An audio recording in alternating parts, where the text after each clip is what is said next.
Today we are talking about the extraordinary revelation that NATO have acknowledged that they were warned by Putin's administration that continuing to expand NATO would lead to an invasion of the Ukraine, and yet they did it anyway. This is not simply to say, oh, aren't NATO bad and isn't Russia fantastic? Of course, this is a geopolitical issue. It's not that simple. What we're interested in is why the mainstream media not covering the fact that NATO have acknowledged that they knew that their actions and expansion would lead to this war. Why are we continually told this was an egregious, unprovoked attack? What is the truth behind this war? And why is it that when someone publicly says the quiet part out loud, the legacy media still doesn't cover it? Whose agenda are they pursuing? Is it ours, or do they have a different intention? Let's have a look at this story together. Use our innate wisdom to deduce the truth as one. President Putin declared in the autumn of 2021, and he actually sent a draft treaty that he wanted NATO to sign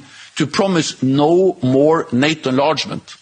That was what he sent us. So it seems that had they been willing to sign a treaty to not expand NATO, this war could have been avoided. So what is the advantage of expanding NATO? That's one question. Secondly, of course, many of you are aware that at the climax or indeed conclusion of the Cold War, pledges were made to not expand NATO into former Soviet territories. We all know this now, don't we? It's not something that's broadly covered because, again, it's not favourable to the preferred narrative. And most importantly, as far as I'm concerned, is why are the legacy media, when reporting on the subject of this ongoing war, this drain and strain on human resources and indeed human life, this decimation of Ukraine, 500,000 people dead so far, why are they not saying, well, of course, NATO have now acknowledged that they were warned that if they continue to expand, then Putin would invade, and they did it anyway. So who caused this war?